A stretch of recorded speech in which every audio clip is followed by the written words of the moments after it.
Welcome to the Gary Sinise Foundation Podcast. My name is Cristin Bartter, and our first guest is no guest at all, our founder and your pal, Gary. Hello, everyone. As this is our first episode of the new Gary Sinise Foundation Podcast, honoring the original creator, Max Sinise, we will cover much ground today. We'll highlight Max's work at GSF and his amazing album, Resurrection and Revival. We'll feature some of the music from the album, their videos from Max Sinise's YouTube channel, and so much more. But first, let's do the origin story. Great. Why this podcast? Well, thank you for having me, Cristin. Yes, one of the last things that Mac did when he was working for Gary Sinise Foundation, of course, was he was just getting a podcast started. And in 2019, he did the first one, and then early 2020, he did a second podcast. And it was just a few days before he was going to go in for a surgery on his neck, on his cervical spine, to have some of the tumor removed. Now, of course, if we back up a little bit, we have Mac starting to work at the foundation in 2017, and he was working under you as in your department. Just getting started in 2017, then 2018. Of course, he was unfortunately diagnosed with a very rare cancer, chordoma, which begins in the spine, and he was having a lot of tailbone pain. He was, for quite a while. I remember that. He thought he had bruised his tailbone, and family doctor said it might be a tailbone fracture or something like that. Never in a million years did we think it was a big tumor. No. And so he, at a certain point, he was just having so much pain, he went in. And there it was. We had a scan, and there it was. I remember getting the call that day. It was a tough day because Mac's mom, my wife Moira, she had been diagnosed with stage 3 breast cancer, and she had just started chemotherapy, which was very rough in the beginning on her. And I remember we were sitting outside and we were discussing, okay, how are we going to get through the next treatment, because the first treatment was so tough. And that morning we had sent Mac down to her spine surgeon to see if he could figure out what was going on with Mac. And he put him in a CT scanner, and that's when they found the tumor. And I remember sitting there with Moira, and we're talking about her chemotherapy, and I get a call from the doctor saying Mac had a tumor, and it was surreal. I couldn't believe it, and he was working for GSF at the time, just getting started and loving it. Just fell in love with it. I was trying to get Mac for a while to come and just put his toe in the water and see how he would like it. And he was a touring musician, playing music, graduated from USC Music School, went off and started touring with different bands. And he didn't really like the touring life, and you could tell that something was missing for him. So I encouraged him to come and give the foundation a try. And he did, and he just fell in love with it. You remember? Yeah, amazing. He loved it. What it was like. So, he just started coming up with things, and you guys started talking about different things that we could do at the foundation, and Mackie, began this podcast, which if he had not gotten sick, he would have a lot of episodes under his belt by now. Unfortunately, after he went in for that cancer surgery, that cervical surgery. After the second podcast, he had to step away after that from the foundation because things got very complicated, and he was in the hospital 6 out of the first 8 months of the year that year, with various surgeries and chemotherapy and radiation and all these different things. Oh, my goodness. But he's received a lot of, this podcast has received a lot of support, though. Yeah, and it's neat because we put the 2 podcasts, we put them on the YouTube channel, and people are going to his YouTube channel, and they're seeing his music there, his music videos, and then they see some of the other things that are on there, which include the podcast. So more people are listening to the podcast. We never even put the podcast out after he did them. We just kind of weren't sure what Mac was going to be able to do, and I know you had talked about him maybe trying to start it up again, while he was kind of sick and everything, but I think he was reluctant to do that just because his health was so unreliable, Yep. Yeah. He was so passionate about this, and he was so passionate about this work that you're a part of, and the Gary Sinise Foundation, he enveloped it. It was something he was so proud of, and something that you don't see very often are children following in their fathers' or their parents' footsteps. And he was beaming while he was here. He really did grow to love it. I don't think he knew what he was getting into in the beginning. No. But he knew he was looking for something else, and he had grown up with me, traveling and doing events for the troops and concerts and all these different things over the years and raising money and one thing after another. And he always kind of observed it a little bit from a distance. He would attend certain events for me. I remember there was one event I couldn't go to accept an award from the Marine Corps Scholarship Foundation, and I couldn't be there, and they wanted to give our family an award, just for backing up the troops and doing all the stuff I was doing.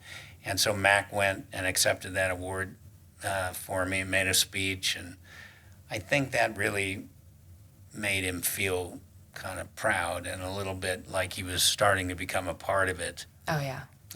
At that time. And then he started to learn more and more about what we were doing at the foundation through all the people he was meeting, through you and all the different things, and really starting to embrace it. You remember what it was like, having him in the office and, what his demeanor was and how he was embracing it and all that.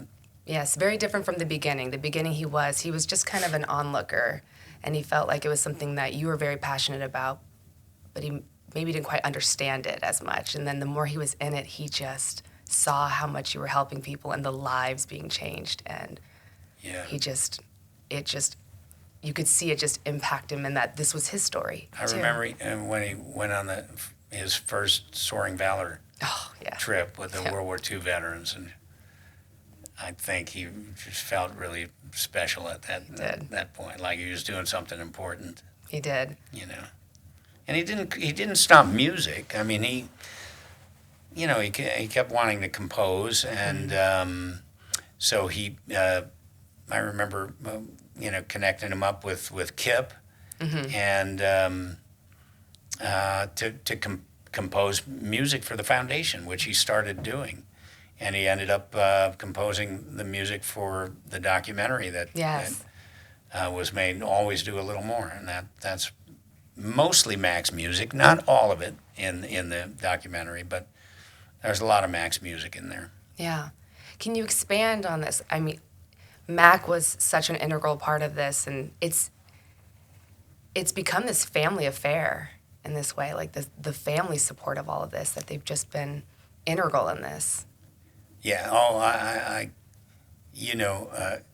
if the family had not been supportive of what I wanted to do in terms of going out and helping our troops and visiting them and going to the war zones and all of that, and raising money and, participating with a lot of other organizations. It took a lot of time, and so it took me away from the family quite a bit. And these were the days where I'd be shooting a television series, Right. 9 months out of the year, and then I would, on the weekends, I would sneak out and go play a couple of concerts and then go back and shoot. And, so Mac and Sophie and Ella, our kids, there were a lot of sacrifices made by them, just giving up time with their dad, and Moira as well, giving up time with me. But Moira has, Vietnam veterans in her family, and she remembers what it was like for her brothers coming home from Vietnam. They didn't get the support, and so when I started raising my hand and wanting to go out and do things, she was backing me up all the way. And Gary Sinise Foundation wouldn't exist had I not gone out and done all that stuff. Right. And if the family had not been supportive, I wouldn't have been able to go out and do it. Oh yeah. Because I wouldn't have wanted to leave them if they didn't want me to, weren't supportive of me going out there and doing it. Oh yeah. But they were. They were like, go, Dad. I loved one of the things that he talked about in the podcast that you guys shared about with his interview with you was that one of the projects that you guys did together was update this volunteer service history page of yours, which catalogs all the trips and the hours and the concerts that you had volunteered in support of this mission. And I remember him just being like, it's incredible how long this list is, and something that, seeing right. all that you were a part of, and that he took such great pride of digging in deep with you about what you had been doing for 40 years. Yeah, that's right. In fact, I remember at one point he had been combing through it and trying to organize and make, clean it up and, make sure all the details were right and everything. And at one point, I did sit down with him and kind of adjust certain things. He'd ask me about different things. What's this, Dad? And this date doesn't sync up with that date, and blah blah blah. And I remember sitting down and going through, and we cleaned up a lot of that. You and I did some of that too, and just trying to make sure that it was accurate. And we just keep plugging things in, and then I remember going through it with Mac, and I would see, oh, that doesn't seem right. I couldn't have been there. Because 2 days later I'm over here, and how did I get over there? And so we did a lot of sort of research and in cleaning that service history up. Now it's very detailed. I mean, if you look at it on there, it goes all the way back to the 80s, and I think that Mac took a lot of pride in sort of making sure that was accurate and right. He did. But he also learned quite a bit, and then, if you look at the days, the dates on that history page when they were young, when Mac was young and Sophie and Ella were young, and you see how much I was gone. I mean, I remember sitting with him one time when I was just showing him around the office, and we put on the computer, and I said, "Look at this, Mac." I think it was the first time he saw it. Mm-hmm. And we were scrolling through all these years, and then I looked at him and I said, "Geez, I was away from home a lot." Yeah. And it's true. I'd be shooting a show or going out and doing something, and I just, there was a part of me that was just compelled to do it. Right. Our troops were getting hurt. We're in Iraq, we're in Afghanistan, they were getting hurt. They were, families were losing, loved ones, and kids were struggling, and I just felt compelled to try to make a difference, and do something and help them through that. And so I felt like I was just called to do it, and there was a need, and I wanted to fill that need. You said before that service is a great healer, and I think that he could see that with all that you gave back to, and that it was your purpose, it was your calling, and that our service members needed that support so that what happened to the Vietnam veterans didn't happen to them, and that I think he saw that as something to be proud of. But going back to service as a great healer, how has that helped you even now, currently? Well, I remember where that came from, and that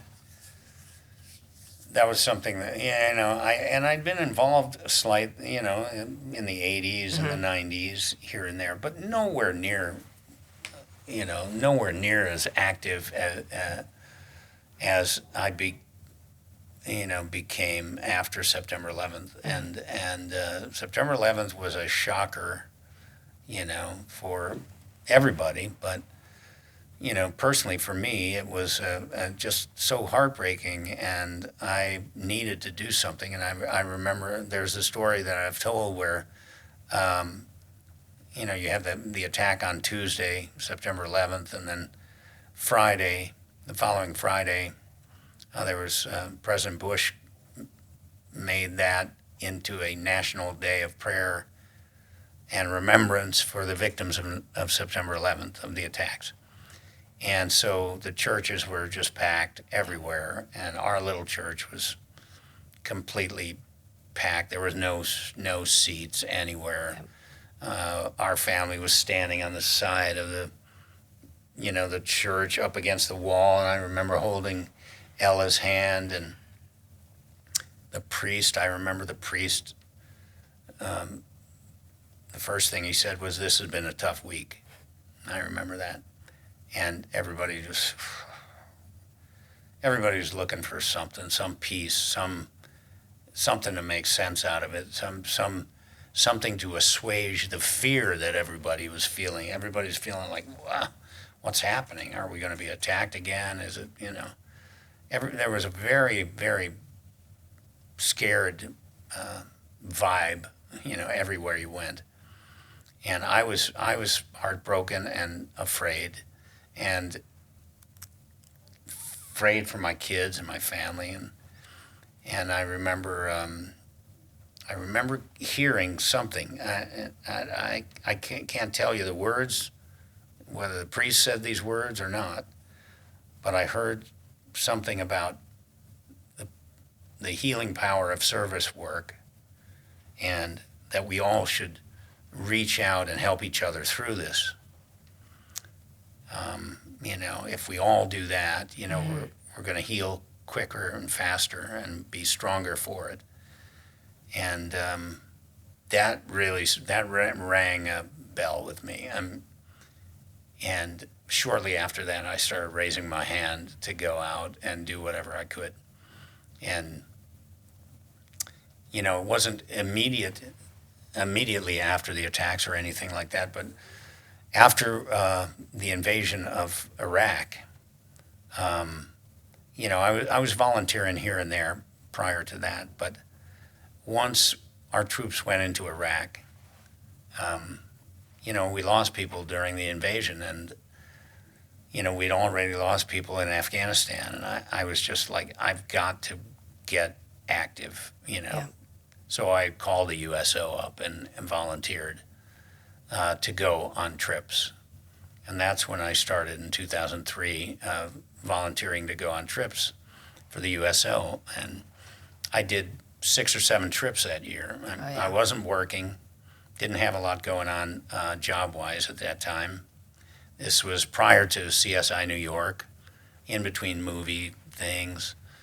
And June of 2003, I went on my first USO tour to Iraq, and then in July I went to Italy, and August I went to Germany, and September I was at Walter Reed and Bethesda, and I went down to Fort Stewart that month. October I went to San Diego and visited troops on ships down there, and then November I was back in Iraq. Oh my goodness. And it was just like, I was called to do it. Yep. I felt it was making an impact. It was having a positive. There was a positive thing that was happening by going on trips, and my kids just got used to it. You know, Mac got used to it, and Sophie got used to it, and Ella got used to it, and so did Moira. She was like, you know, I mean, I came back from Iraq, and I'm, you know, 3 weeks later, I'm in Italy, and then a month later, from getting back from Italy, I'm in Germany, and I mean, it was just a very, very busy. You know, I saw that there was a need for it, Exactly. and I saw that there was an impact being made by showing up. Yep. And so, you know, these are all the early seeds that were being planted for what would grow into the Gary Sinise Foundation later on. Yep. You know, all of that. And getting involved with multiple military and first responder nonprofits and raising money for them, and, you know, playing concerts and building houses and all these different things that were coming out of that. It just grew and grew and grew. And I just felt like this is what I'm supposed to be doing, you know. Yeah. I'm supposed to use my success in the movie business and the TV business to do some good here. Mm-hmm. And it resonated with him, and he just felt the same calling. Yeah, I think, you know, like I said, I mean, they probably didn't understand it a lot. Right. You know, there are interviews with them, like in the documentary that was made in 2008, 9, around in that period. The family is interviewed in this documentary called For the Common Good. And I had been going on a lot of trips, you know, up until that point. So if you look at some of the things that the kids said, you know, they got it. Absolutely. You know, they got it back then, what I was doing and that I needed to be doing. And they knew that I needed to be a part of the support, and it needed to be a part of the effort to help our troops through really difficult things. Absolutely. And then they were interviewed again in 2016, 17 for Always Do a Little More, and same thing. They got it. You know, they knew that this was a big part of my life, and that and this was like part of what the family was going to be involved in. You know. Exactly. Speaking on that, you've always been committed to that, always doing a little more, and for the foundation, and the same, it's like this lifestyle for you, and you're so committed, and you're committed to the foundation, and you're committed to your family. But how do you do that during such a hard trial?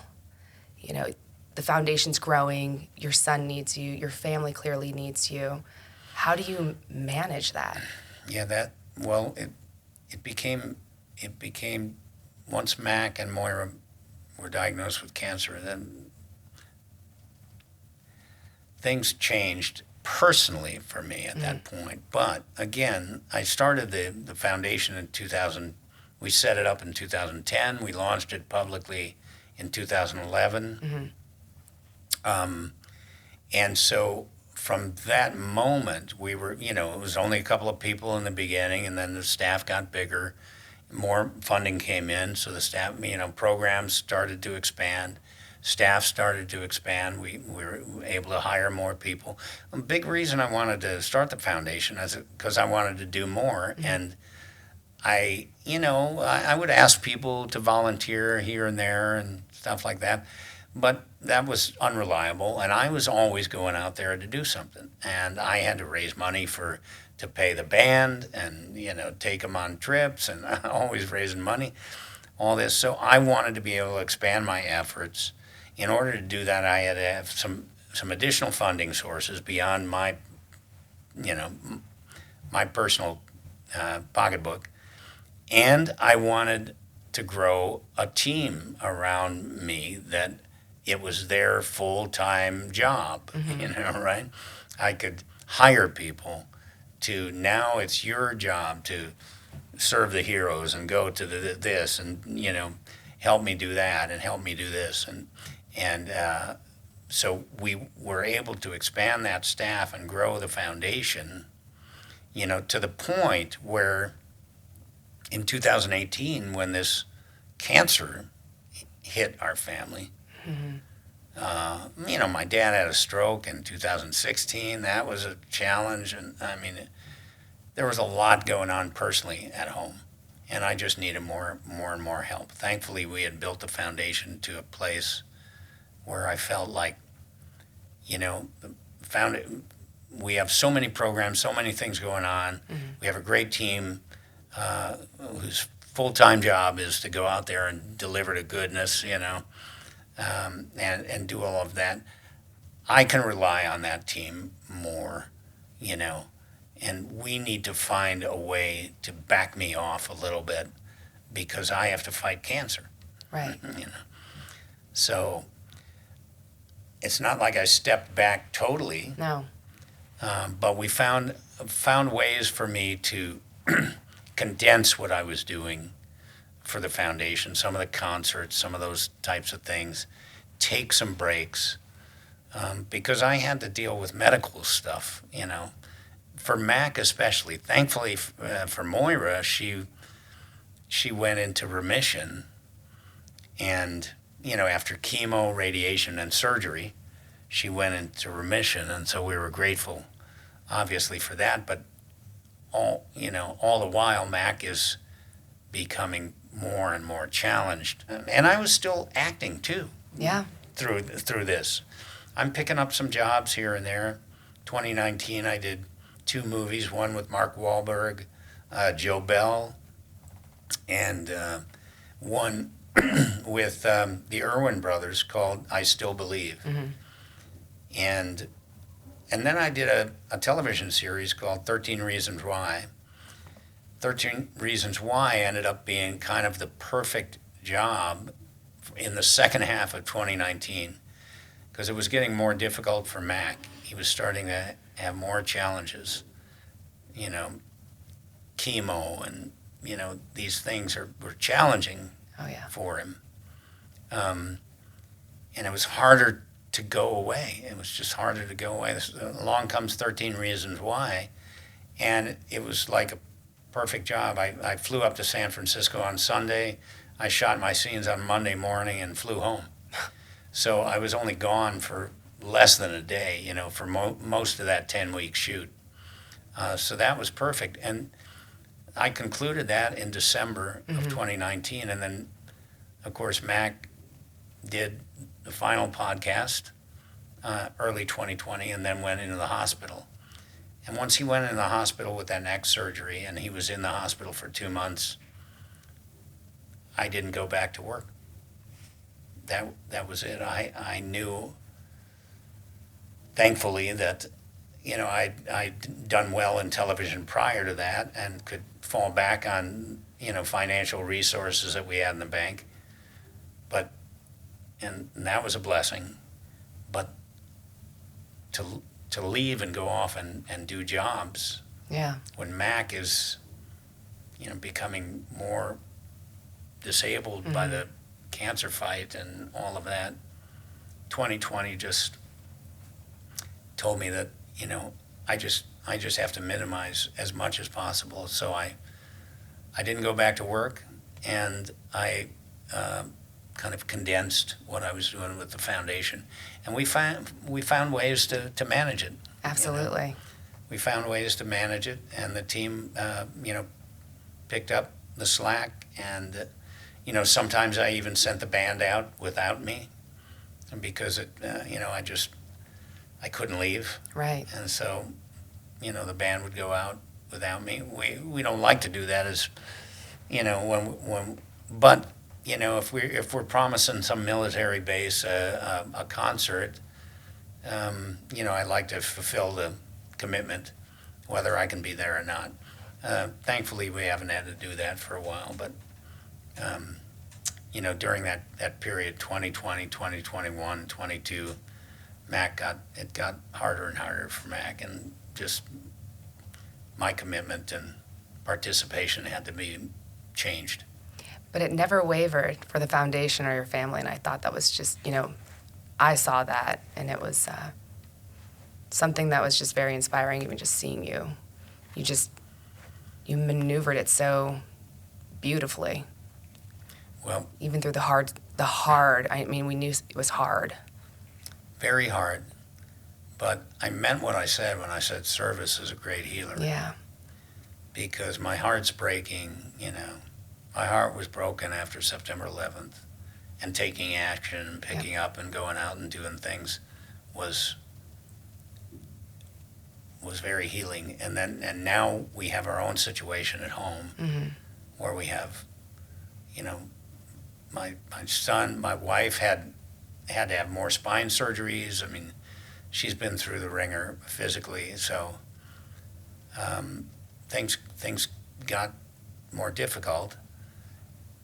But at home, going out and visiting a hospital or playing at a hospital or and seeing the people come outside and wrapping my arms around them and that kind of thing, and that is an example of service as a great healer, because when you're having trouble yourself at home or in your own life, if it just will never fail if you reach out and touch somebody and you see something change in them that's positive and that you're showing up made a difference in their life. Right. And I learned that a long time ago, going to the war zones and everything like that just showing up can change the whole attitude of everybody. And therefore, it helps me, because I'm still capable and able of giving, even amidst this terrible stuff that's going on. And I would come back home and then I would tell Mac, this is what I did, and the smile would come on his face. And he's played with the band multiple times, He's an excellent drummer. And he was our backup drummer, so he knows everybody in the band. And I would send him videos, and you would video things, and I'd say, make sure you send that to Mac, and that would light him up, make him feel better. And so I know that him seeing me out there doing it was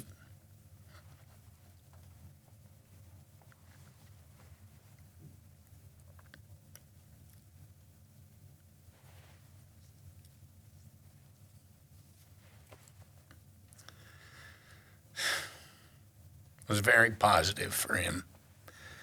It brought joy,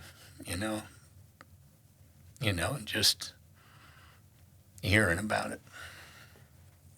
And that, that kept me going. I mean, no doubt, because it was very difficult at home with, his watching what was happening to him.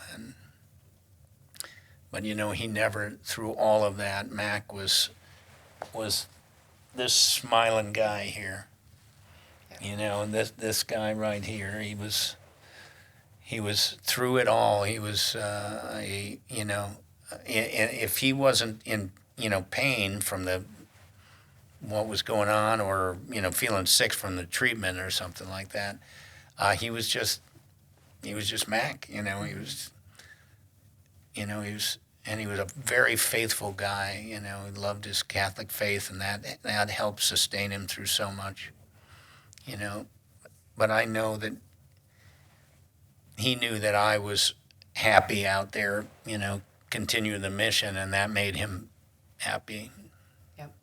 And I know on the road you kept him involved. I remember sending him videos of you and just the crowds of military just screaming and cheering, and he'd text back, patriotism, and have a whole bunch of American flags and hands in the air. And I just remember just being so elated and showing it to you, and he just loved it. Yeah, that's great. He loved it. He just loved it. Well, speaking of Mac, you were always there for him, but also helped to guide him in his own healing and in finding creative ways where he could kind of have an output, so to speak. And one of that was music, going back to music. Can you tell us about that? Yeah. He would, I got to give some big bunch of gratitude to Moira, because her and Mac were very, very close. And she was with him all the time, in his room all the time. And it was actually Moira, because Mac became very disabled by the cancer. He couldn't walk anymore. He lost the use of his legs. I remember the day that happened. That was tough. And he's a drummer, so there was a lot of things he couldn't do anymore physically. He was always a drummer from a young age. He started drumming when he was 9 years old. Wow. And he picked it up very quickly. I could tell, okay, he kind of gets how to put everything together, right. At a very young age. And he just became such a great drummer. But, as the cancer took hold and more spine surgeries, after like his fifth spine surgery, he lost the use of his right hand. He could move his arm, but he couldn't move his fingers. His leg was very, very weak. He was still trying to hobble around a little bit, but it got more and more difficult until one day, I would go in and I would stretch his legs and do exercises, have him lift his leg up and everything, and help him. And one day I remember going in, I said, "Okay, bud, lift your leg," and he just looked at me and he couldn't do it. I said, "You can't lift your leg?" So that changed a lot, because now he's paralyzed from the chest down. So playing music was a thing that he just kind of just put that away, especially after 2020, when when he had 2 major spine surgeries that year. And then as a result of those and what was going on with the tumors growing and everything like that, as time went on, he just lost the use of the lower part of his body. And so he got a ukulele. And, as I said, he couldn't move the fingers on his right hand, but he could move his arm up and down. And he had a tumor over here on his left shoulder that fractured his shoulder. So he couldn't lift his arm up like this, but he had the fingers on his left hand. So he couldn't move his arm up and down. He could move this one up and down, but he couldn't use the fingers. But he could use the fingers on this hand. So he got himself a ukulele, and he started teaching himself how to play ukulele. Of course. Because he could just strum. He didn't have to move his fingers. He could just kind of strum, because he could move his arm and he could change the chords.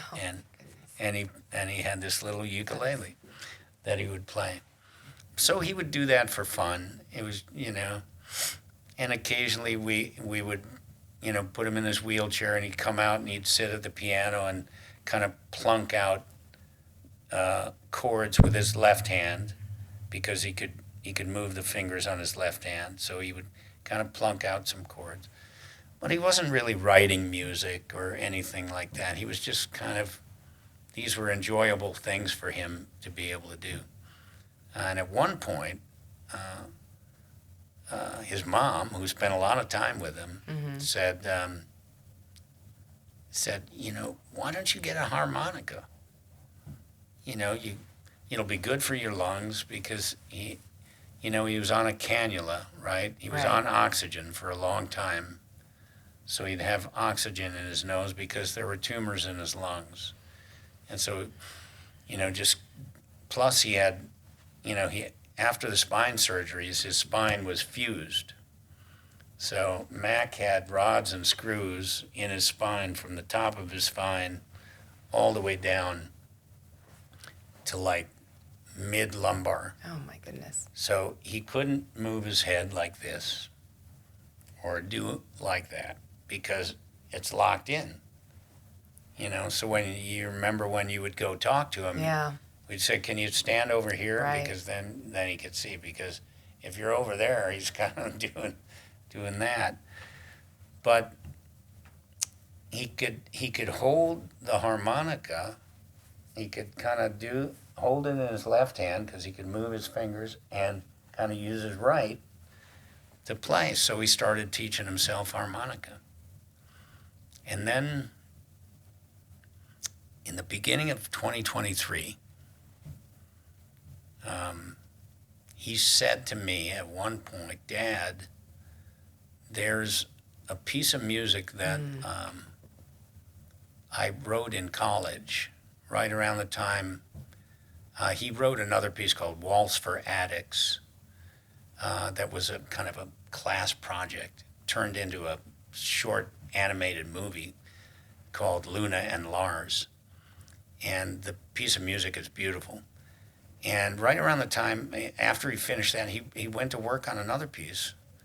And he said, I never finished this, and what would you think if I tried to finish it? And maybe Dan Myers, who's my violin player in Lieutenant Dan Band, maybe Dan would help work on it. Mm-hmm. And so I said, well, call Dan and ask him. So Dan started Mac sent him some charts, sent him some early recordings. Mm-hmm. Dan would make some notes, kind of tweak up some things, send them back. Mac would make notes. And then Dan suggested they get Mac reach out to Ben Lewis, who's my piano player in Lieutenant Dan Band. Because it's the piece that he was working on is very piano heavy, right? It's really, piano is the central instrument. And so Ben went to work, and Ben would record things on piano, send them back to Mac. Mac would give him notes. Ben would change it up, send it back to Mac. Mac would give him some notes and all of that. And this is all going on between like February, March was when he was first getting together with Dan. Then around April, he's, late March, April, Ben comes in, starts fleshing it out, making recordings. I've got all those recordings, go back and forth. I've got all the text messages between Ben and Mac, fleshing this out and all that. He's the director, kind of like his father. Yeah, right. Well, and then Mac, had begun communicating again with an old buddy from college, yep. Oliver Schnee, and they went to college together. They were old buddies. Oliver's a composer as well, arranger, musician himself, and Oliver came to visit Mac, and Oliver, they began talking about music again, and Mac said, I've got this old piece that I've been trying to flesh out, and from the college days that I never finished, that I want to finish, and would you listen to it? And Oliver said, yeah. So Oliver listened, got back to Mac and said, hey, I'd love to work with you on this to, finish it. So they went to work on it. Mm-hmm. Probably started working on it in sort of May, June time frame. And next thing you know, Oliver has an arrangement for it. They put strings on it. They put, really fleshed it out. Mac called it Arctic Circles. Mm-hmm. And they scheduled a date at Sunset Sound in Los Angeles to go into the studio with first-class players. Mac said, Dad, it's going to cost some money. You think I should do it? And I said, absolutely. And he had money in the bank. He'd just been saving money. He really hadn't been spending too much because he was in a hospital bed, And so he had the money in the bank, and he financed the recording, financed the contractor who went out and hired the musicians, financed all the musicians, financed the studio, all that, Oliver, everything. And they went in the studio on July 17th, 2023. And Mac picked that date because his sister was going to be in town, Sophie, and he wanted her to be able to come. Ella couldn't come because she was going to be having a baby. So That's a good reason. yeah, but Sophie could come.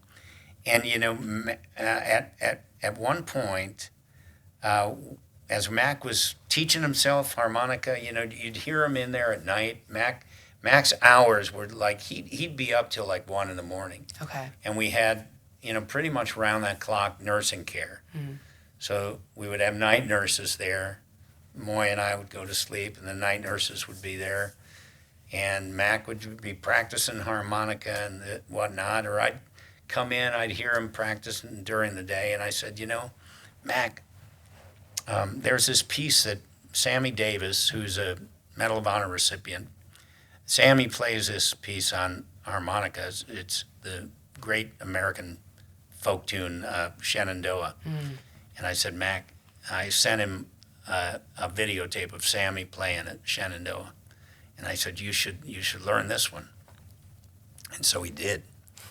He even started texting back and forth with Sammy, saying, I'm working on Shenandoah, and blah, blah, blah.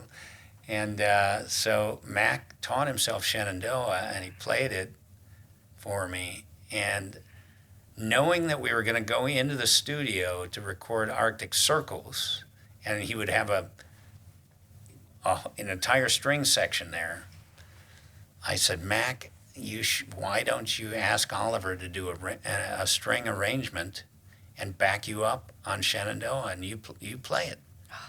And Mac talked to Oliver. Oliver went to work on a beautiful arrangement.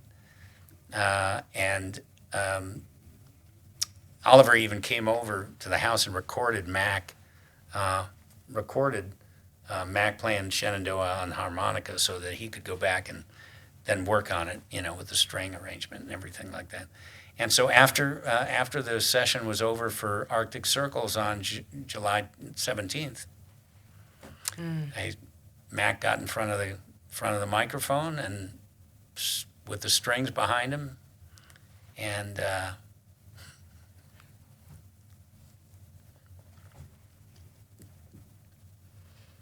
he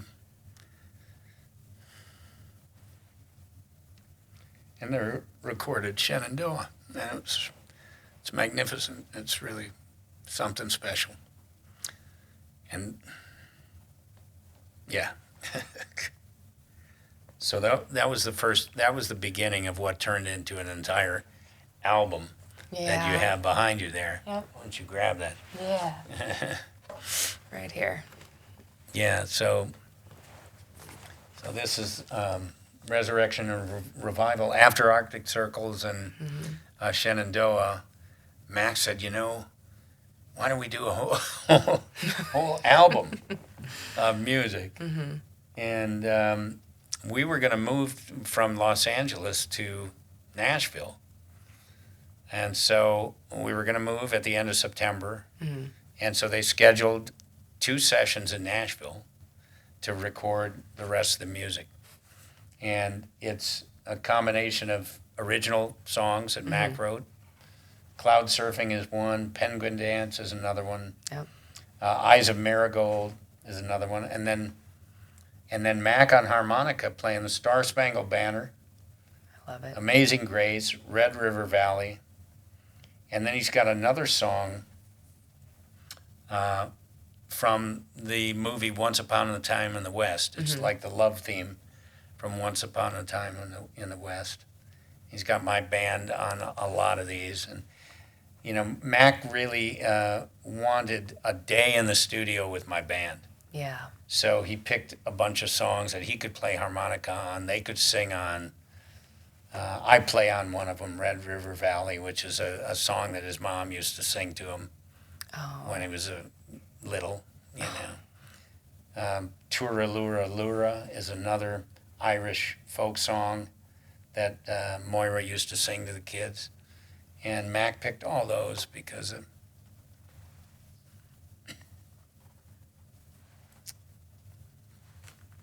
It was a passion project and a gift. Yeah.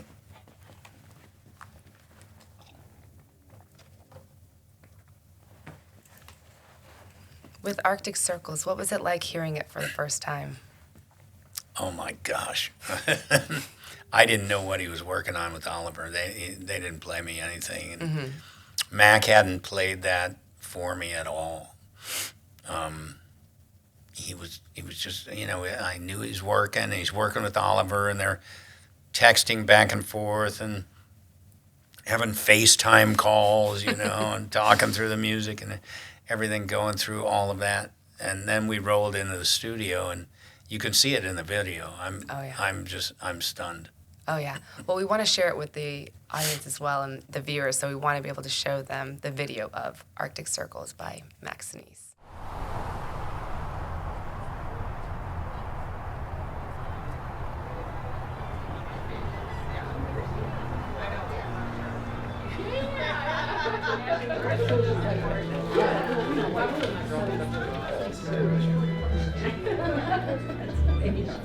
No, it was in the bin. So yeah, just like before.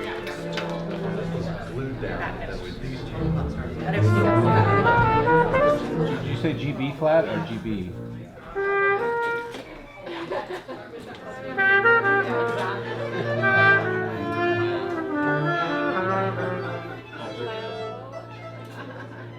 Hi, everyone. Wow, that's incredible. All right, one and all, thank you for being here. This is McCann Sinise, or it goes by Mac, but we met in school and we reconnected earlier this year, and he showed me a piece of music that he had rediscovered back from his SC days, and I thought it was terrific, and I begged him, can I orchestrate it and produce it? And he fortunately said yes, and it's been a great... You didn't beg. And it's been really, really fulfilling and meaningful to not only reconnect as friends, but also to hear what music is still inside you. And there's a lot of good music in there, and it only makes it better that great musicians can, you know, bring it to life. Not to be cliche, but it's true. So this is a treat. So thank you.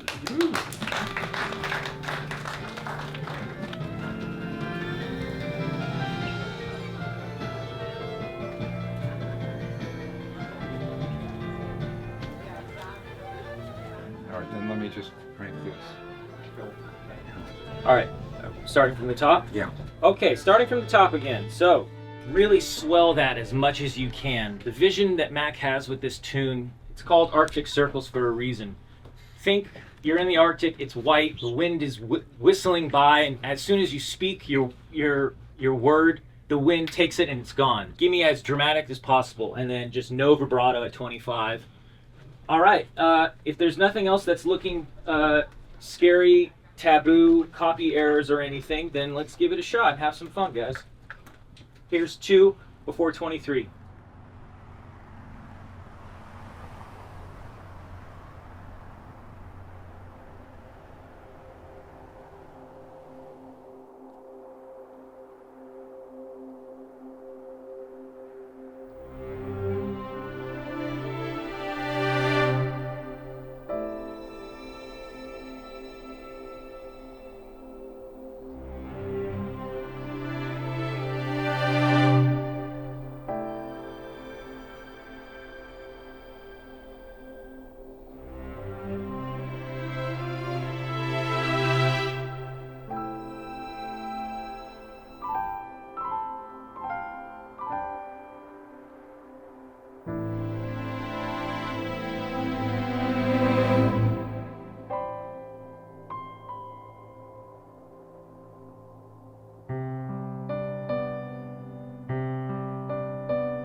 So that was Arctic Circles, Resurrection and Revival. Simply incredible. Yeah. You can see how proud he is and how he's seeing all the pieces come together, and your connection with him too. You can just see the whole family being there and Millie being there and just experiencing it and hearing all of it, all the parts and pieces in this proud, accomplished song. Ella wasn't able to be there for Arctic Circles, and neither was Moira because she wasn't feeling well. But I did have my mom there, and Sophie was there as well. And I remember looking at Sophie after they played through the first take, and just tears running down our cheeks, and Mac is sitting there with a score, and he's working, he's thinking, let's change bar 32, and, blah, blah, blah. And I'm just like, what? That was incredible. And I was just so moved by it, and the whole day. And, to see him in that environment, watching these tremendous professionals, all great. Some of the best players in Los Angeles playing his piece. It was something to see. It was really special. I've seen the impact too that it's made when you posted it on his YouTube channel. So it's Max Sinise YouTube, so that everybody can go and check it out. And the responses have been incredible. I mean, he's got over 133,000 just views from it, and the comments have been beautiful.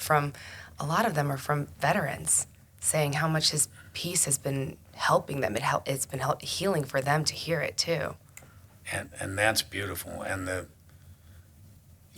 just to see that, and to see the number of albums that have actually sold on our website of Resurrection and Revival, and they continue to sell. It's over 3,100 records have sold. And, Mac is still helping the foundation because he wanted any proceeds from the vinyl to go to the Gary Sinise Foundation. Yeah.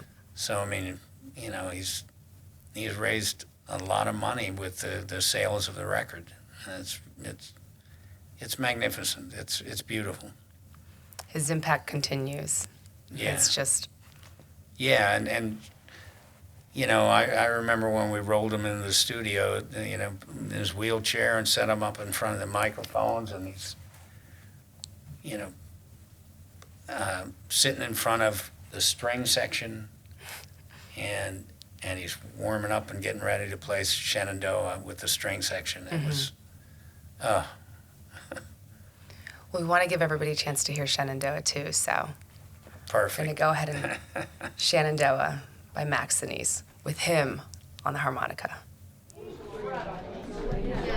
So Mac, I was thinking it might be nice if you're kind of angled looking this way so we can get a shot of you playing and the players are behind, Okay.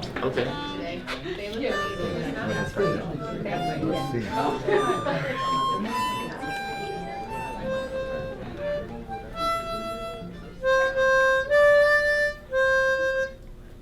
Okay. Yeah.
have it, Shenandoah, Resurrection and Revival.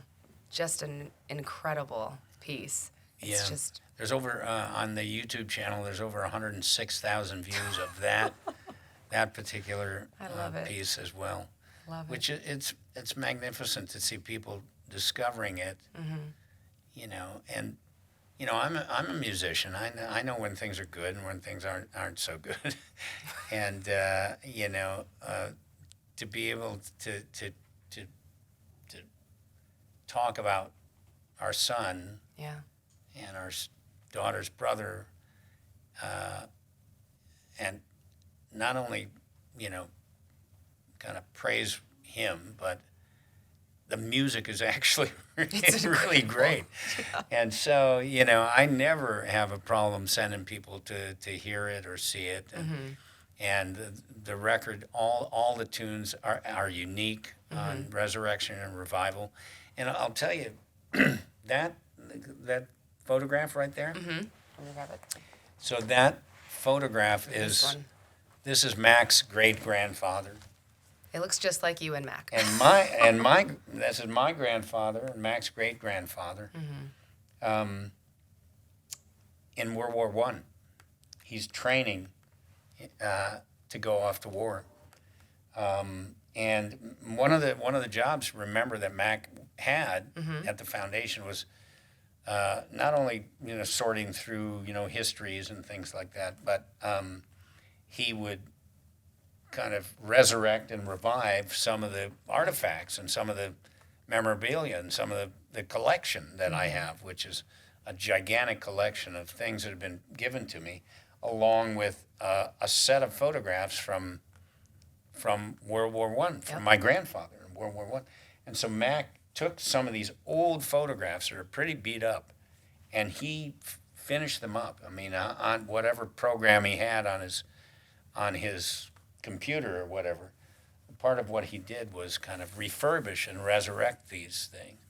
And so he wanted, you know, the theme of this record is kind of taking something old, Arctic Circles, and reviving it, bringing it to life again, bringing it, you know, resurrecting it. And that's Resurrection and Revival, which is some of the music on here. Like Eyes of Marigold is a song that's also on his YouTube channel. It's playing over a video of Mac celebrating his birthday in the studio with Harry Connick happened to walk in.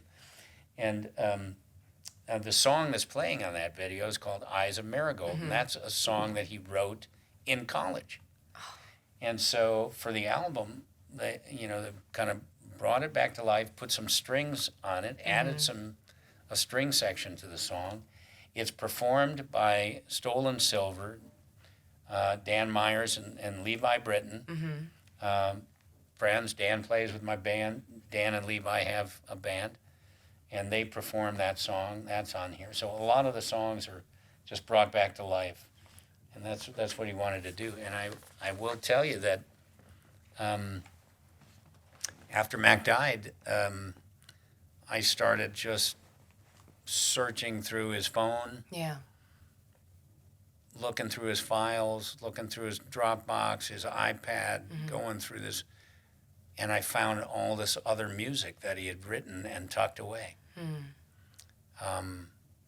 And so much so that we're going to work right now on Resurrection and Revival Part 2. Yes. And that we're going to do some recording this summer.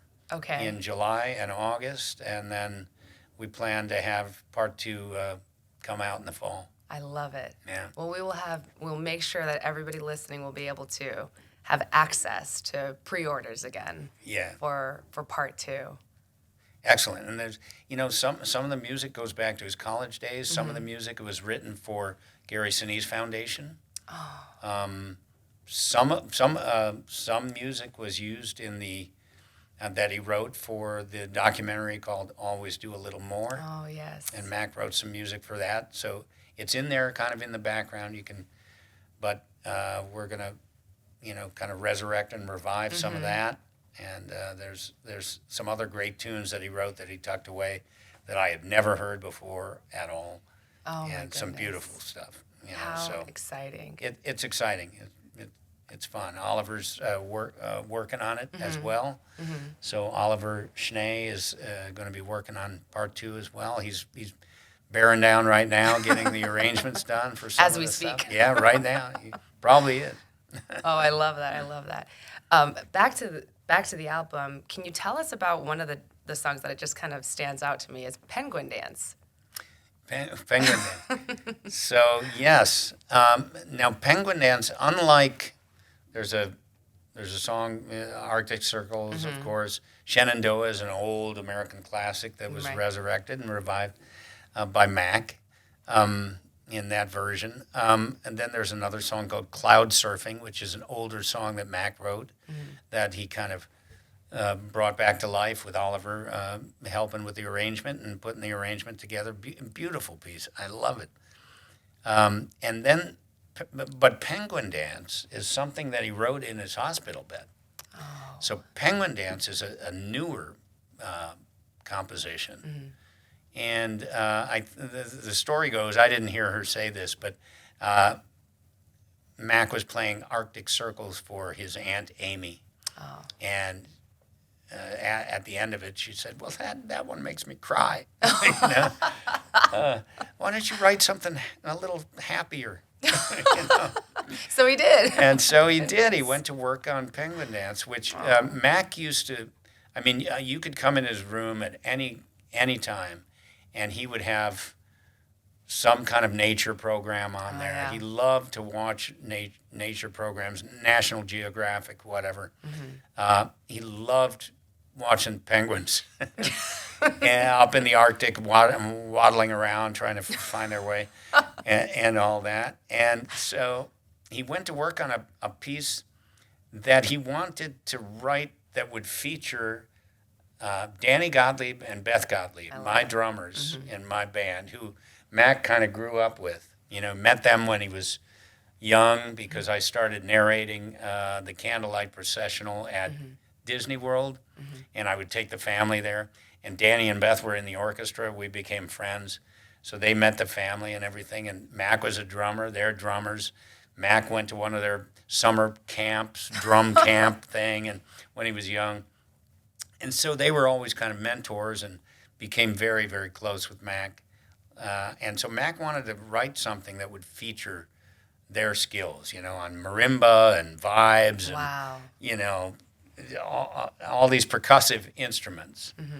And so he went to work on this, and it's a very snappy kind of. It is. You know, you can just see penguins kind of waddling around and sort of dancing and whatnot. And he played it for me after he wrote it on, you know, his computer, kind of these programs that you can get. I don't know if it was Sibelius or one of these other programs, but he wrote it, you know. And again, Mac, you know, did not have the use of the fingers of his right hand, so he had to kind of tap things in. He would strap a stylus around his because he couldn't move these, but he would put this stylus, like on a Velcro thing, and he would shove a stylus in here, and the stylus would be sticking out, and he could kind of punch things in with his right hand, and he could punch things in with his left hand.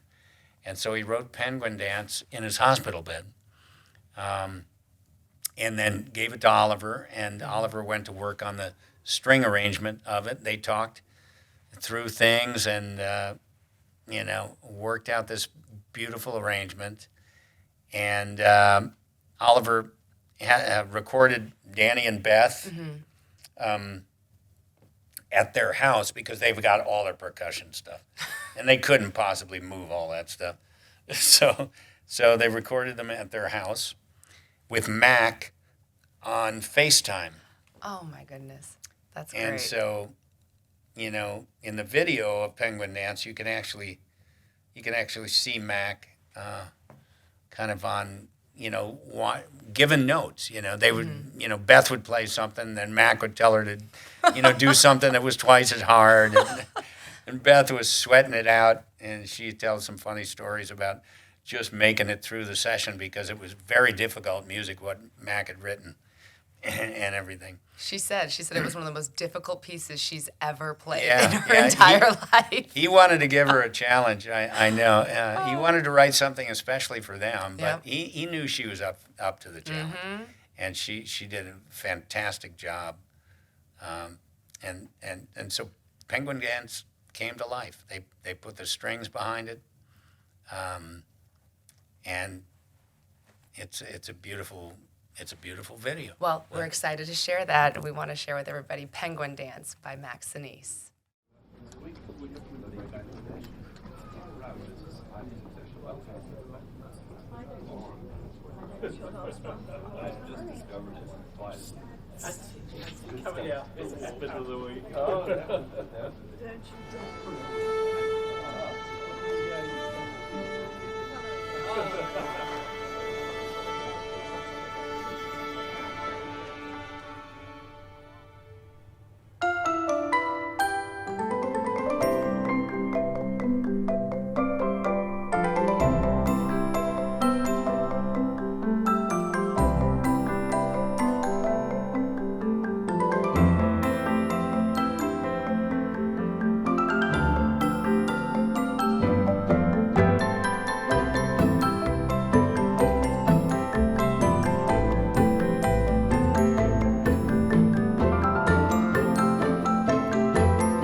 Penguin Dance on Resurrection and Revival. I love that piece. You had mentioned one of the songs that I did want to talk about, cloud surfing. Yeah. Yeah. I love cloud surfing. You remember when we were driving in I Florida? do. I think it was Florida. We were in Beaufort. we were in Beaufort, yeah. South Carolina. Yep. And I couldn't, it chokes me up. Yeah. It's a beautiful melody, and Mac wrote this. Originally, he had a different title for it, Okay. but when you listen to it, you can kind of see people just surfing on clouds, Yeah. when you listen to it. And it's really a beautiful piece of music. Oliver went to work on that arrangement with Mac as well, bringing that to life, adding some things. And they worked so beautifully together. I gotta say, part of the magic of this whole story is that, two buddies who went to college together, who did some music together, or were in some classes together and everything, spent some time together, had kind of drifted apart, as they graduated and went off and did their thing and everything. But part of the beauty of this entire story is that the timing of Oliver happening to reach out to Mac, and Mac responding. At one point, Oliver said, "Well, let's meet, at a restaurant or something." And Mac said, "Well, I guess I didn't tell you, but I'm paralyzed. So can you come over to the house?" And Oliver said, "Oh, I didn't know that." Yeah. So Oliver came over, and they just rekindled this friendship, and the music kind of brought them into this working together sort of, let's accomplish something special here. And it began with Arctic Circles, and it went to Shenandoah. Then Mac said, "I want to do a whole record. I want to do some harmonica playing. I want to do these other pieces." Yep. And they really, there's a beauty in that story between the two of them really creating a lot. And again, I was, Mac would toss me, "What do you think about this, Dad? What do you think about that?" But then he would kind of keep the music to himself a little bit, except for Penguin Dance. I remember when he played me what he had written, and my response was, we have to do an animated short of this and put some penguins in it, And Mac loved that idea. So that's a project for down the road sometime. That's gonna be great. Yeah, but most of the music though, he kind of kept to himself a little bit on what they were working on.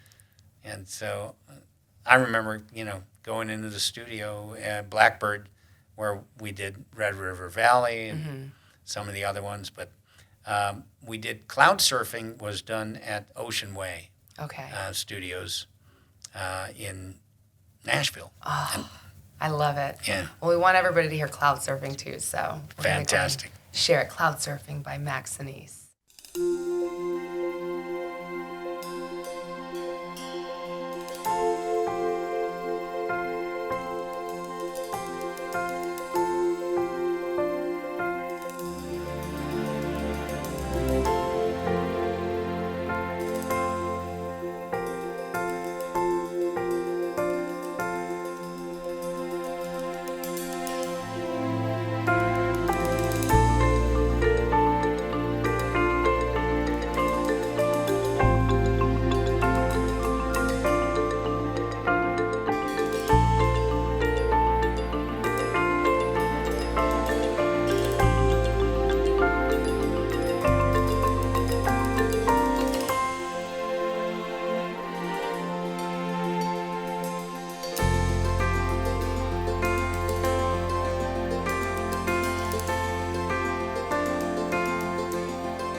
such an beautiful, beautiful piece.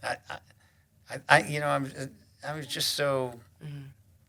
I mean, there's more beauty in this, in the final months Yeah.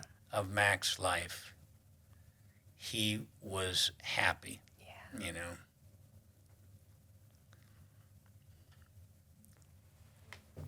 He was happy because he was accomplishing something that he really wanted to do.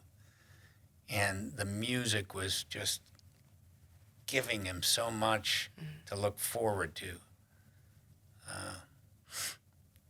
And the spending the day with the band, I mean, that was kind of a, as much a reason for going into the studio as anything, was just to have a day with the band, wanted to spend time, And Mac, he knew things were getting harder for him with the cancer. We didn't talk a lot about that.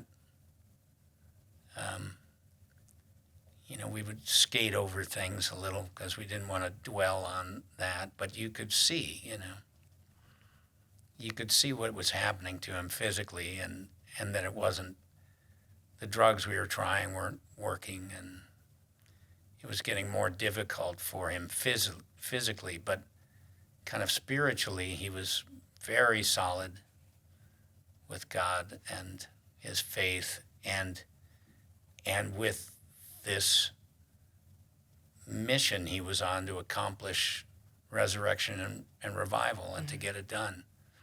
And I remember at one point he said, "Dad, what would you think if we made like 100 vinyl records?" And then I could give them to people. I love that. I'd have something to give them, because people aren't really listening to CDs anymore. But vinyls are sort of making a comeback, and it's kind of a nice collector's item. Yeah. And I want to design the album cover and everything. And what would you think if we made like 100 vinyls? And if we ever sold any, we could give the proceeds to the Gary Sinise Foundation. And I said, "But you've got the money. Go ahead. I think you should do it." And so his plan was to make 100 vinyls. And the week he died, those started going to press. So he never got to see the final record pressed. But after he died, I said to Oliver, I'll cover the cost, and let's make 500 instead of 100. And then when we posted the story of Mac on the Gary Sinise Foundation website, and I remember you said to me, "Maybe why don't we put a link where you could pre-order the record? It's not ready yet. We don't have it, but why don't we, we have the album cover design. We know what it looks like. We can put that on there." And that was very good, because when the story came out, I mean, within 2 days we had 1,000 orders or something like that. So I had to Order more. Get on Oliver. Oh, yeah. Tell Oliver to call him up and Yep. print another, 1,500.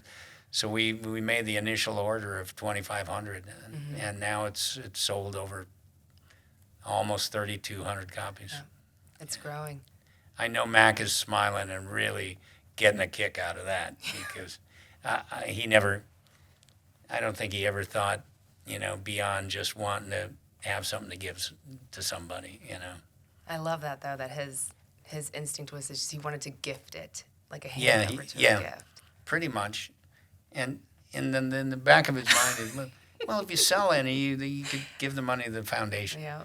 Yeah, he did. He wasn't. He was just looking to accomplish this vision of resurrecting and reviving this music and bringing it to life. And now the fact that we have a whole bunch more music that's his, that Oliver's working on some arrangements for some of it. Some of it we're taking the recordings that we have and we're putting it right on the record, just going to master them. Beautiful. There's a lot of good stuff for part 2. Mm-hmm. So we're going to have that out by his birthday Great. in November next year. His legacy continues. Yeah. Yeah. So as we continue the Mac Memorial Podcast, what do you hope to hear? What do you hope to see? What are your hopes for the podcast? Mac, it's interesting. And Mac's first guest for the podcast was Kip Perry. Yep. Who is And behind the camera? Kip's as over we there. I'll speak. pretend like he's not here. So I'll talk about him. But it was really, I thought that was great because Mac and Kip, got to know each other very well. And Kip's also traveled with me about 1 million places. Kip and Alon have gone, they've had the camera on me over and over and over. And also on multiple Gary Sinise Foundation events that I'm not at, and documenting the people that we're helping and serving. Mac, I think, wanted a little insight into, what it's like to follow me around with a camera and go different places. And so that was a good warm-up, for the second podcast, which was sitting here in this kitchen studio right there in our guest house where Mac set up the podcast and interviewed me. Mm-hmm. And again, that was in January of 2020. Yeah. That he was just beginning. I mean, he was just getting started. And I know he had a lot of different. He wanted to interview ambassadors of the Gary Sinise Foundation, some of our wounded service members who have received homes from us, Medal of Honor recipients, staff members, celebrities, all kinds of stuff. He had a lot of ideas for what he wanted to do, and so in going back to your original question about the origins,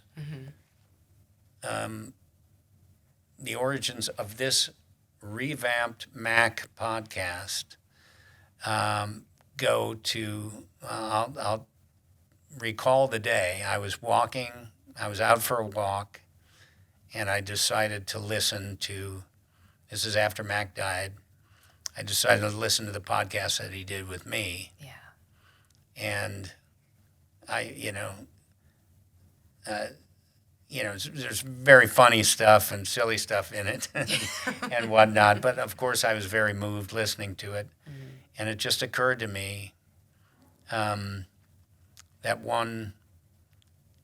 that he never got to fulfill his dream of, interviewing a lot of people and helping the foundation message get out with the podcast. But that doesn't mean that we can't resurrect and revive the Mac podcast. Mm-hmm. And that's when I called you up and said, guess what we're going to do? And guess who the host is going to be? And Cristin, you have a great perspective of Mac too, because, he worked in your department. Yeah. And, you had a lot of meetings where you talked about a lot of different things and things that he wanted to do. And you probably remember when the podcast ideas were starting to float around. And, I just wanted to do something to help continue and resurrect and revive something that was old, but we're going to bring it new again. Mm-hmm.